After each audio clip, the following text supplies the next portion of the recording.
When contemplating pain and suffering, we often think of these two concepts as almost synonymous. When we experience pain, there is certainly a sense of accompanying suffering. However, in Buddhist philosophy, pain and suffering are two distinct aspects, although closely related to each other. Though pain cannot be avoided, suffering is optional. This quote from Buddhism brings a fundamental understanding of life. Pain and suffering are certainties we will experience. We encounter illness, injury, loss of loved ones, and sometimes even loss of wealth or social status. However, while we must face these difficulties, how we handle and experience suffering still depends on how we accept and confront it. The greatest unhappiness sometimes seems to have no effect on some individuals, while the smallest inconveniences can plunge others into deep suffering. This shows that suffering can be managed and does not always stem from physical pain. The first noble truth of Buddhism asserts that suffering is an unavoidable part of life on earth, manifesting in various forms such as sadness, fear of loss, and complaints. This reminds us that although facing unavoidable difficulties, we can learn to manage and overcome suffering through awareness and the right attitude. Most, if not all of us, experience these feelings of suffering at some point in our lives. Fortunately, Buddhism has proposed a way out, as the Buddha taught us advice to end suffering. Part of this process is realizing that while suffering from external factors cannot be avoided, we can minimize that suffering through our acceptance and attitude. This video delves deeper into the Buddhist perspective on pain and suffering, as well as how we can minimize suffering, even though it's an unavoidable part of life, filled with contradictions and misfortunes. 1. Exploring the 8 worldly winds. From a human perspective, we cannot escape the incessant change of life. The environment around us is always in motion, constantly changing. Sometimes life gives us joy, but sometimes it also takes away everything we possess. According to Buddhist philosophy, if we believe we can avoid the uncertainty and unpredictability of the universe, then we do not understand the true nature of reality.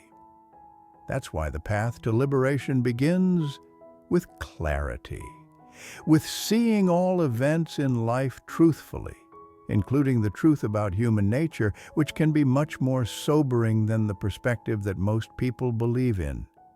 We may have fallen into the trap of illusion, believing that we can protect ourselves by accumulating wealth and exerting too much effort to preserve things we cannot control. But does this truly bring safety and peace to us? In a society where safety and adversity prevention are prioritized, we may overlook a fundamental truth that the Buddha pointed out.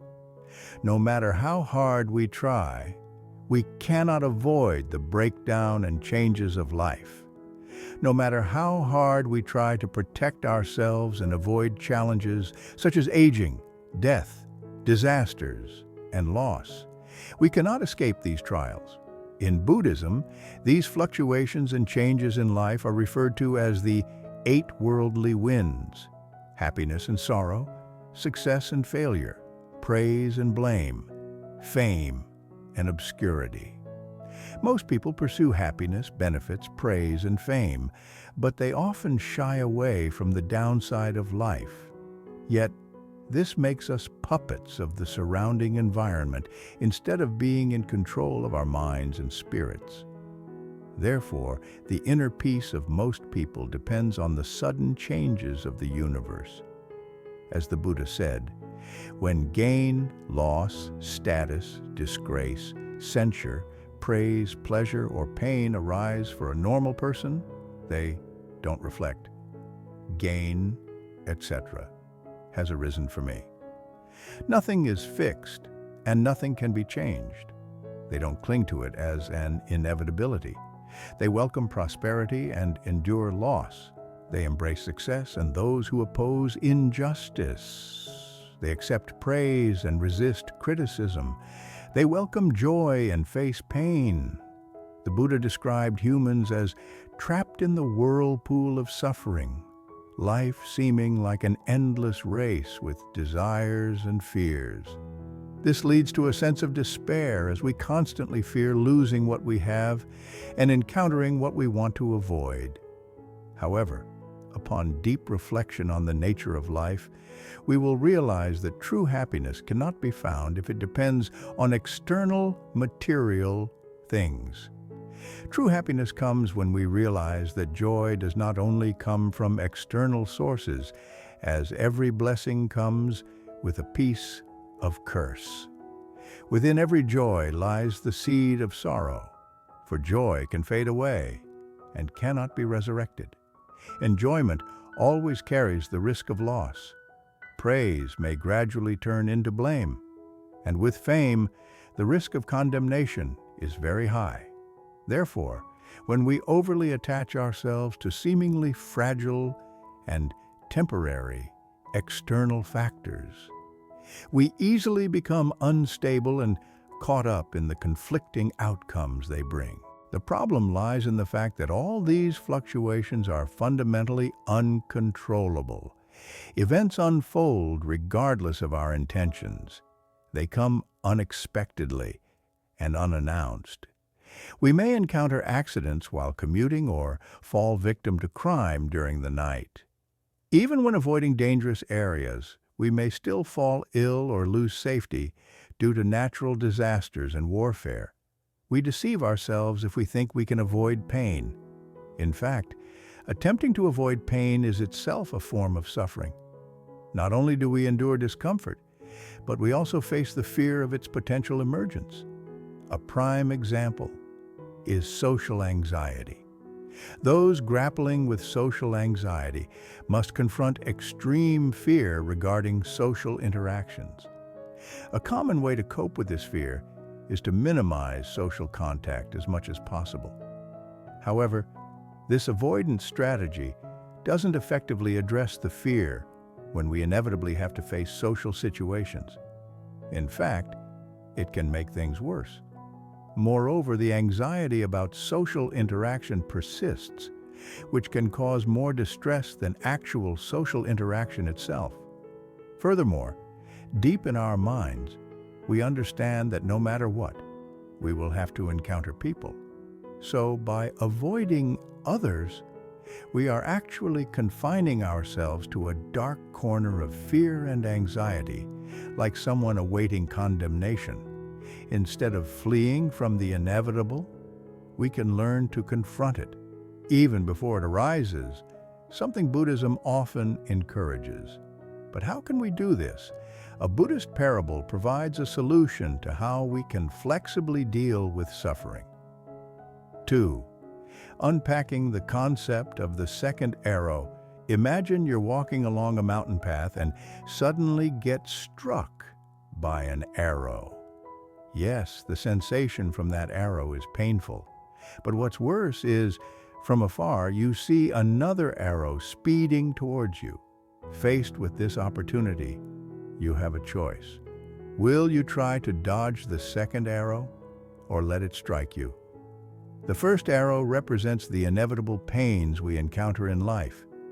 In general, we often fail to recognize the second arrow speeding towards us. And even if we do, we may not have the ability to fully stop it.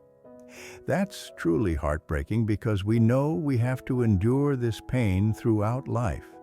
The first arrow could come from situations like getting stuck in traffic, being criticized, or experiencing betrayal from a partner. While we may have some influence over these situations to some extent, we cannot completely avoid them. However, the second arrow is entirely different. In contrast to the first arrow, we can anticipate and even avoid the second arrow. The second arrow represents how we react to the pain from the first arrow. This makes it even more painful because it hits the same wound. It is the arrow we can call suffering or unavoidable pain. It carries all the agony, discomfort from the first arrow. For example, imagine you're fired from your job. You lose job opportunities, contact with colleagues you cherish, and face negative financial impacts. However, these discomforts are common in life and almost everyone experiences them at some point. To illustrate further, imagine you are struck by the first arrow. Now, you have two choices. You can either remove the arrow and avoid the second arrow by accepting the situation and moving forward. Or you can also stay put, let the second arrow hit you, and endure much more pain than losing the job. When we react by rising against the 8 worldly winds, meaning by showing anger, frustration, and self-destruction, we actually make the unpleasant situation much worse than it currently is. Anxiety isn't a comfortable state of mind and often arises from various causes. However, what makes it worse is how we react to it. Alan Watts compared this type of thinking to the flickering reactions of old TVs.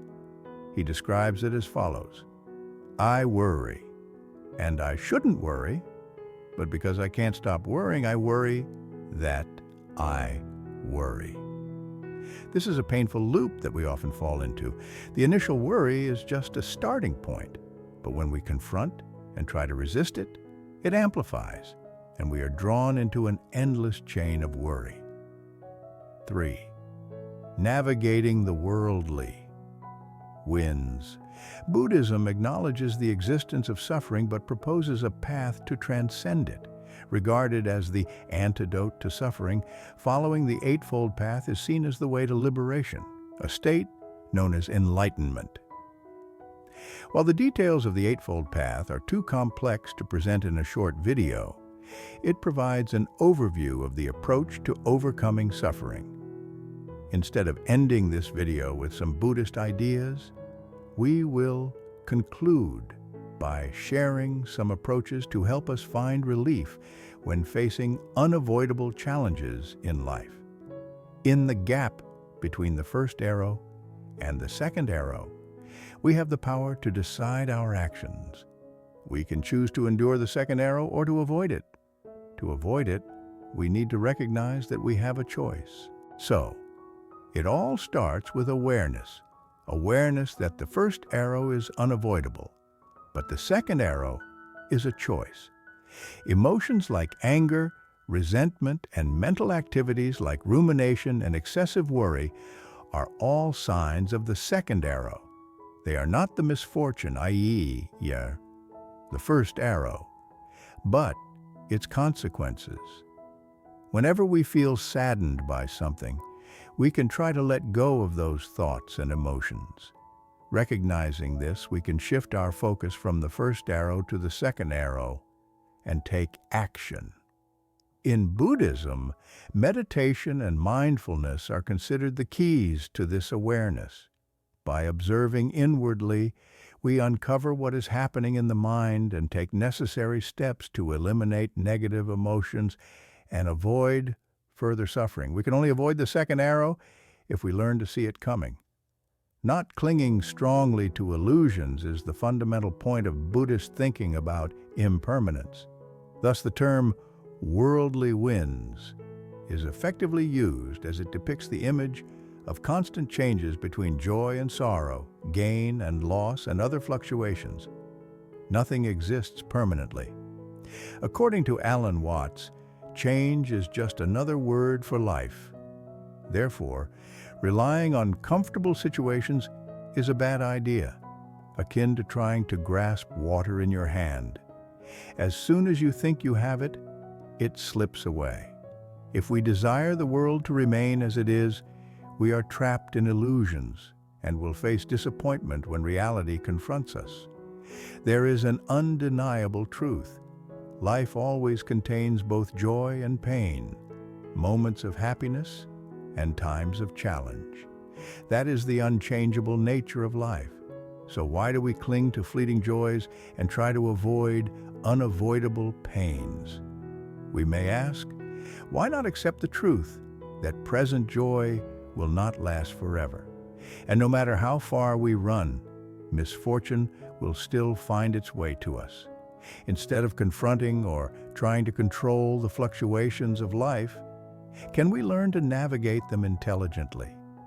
If we can adjust to overcome unforeseen challenges, we will never be overwhelmed. Like professional sailors who can keep their ship afloat in any weather conditions, even when facing the most daunting challenges.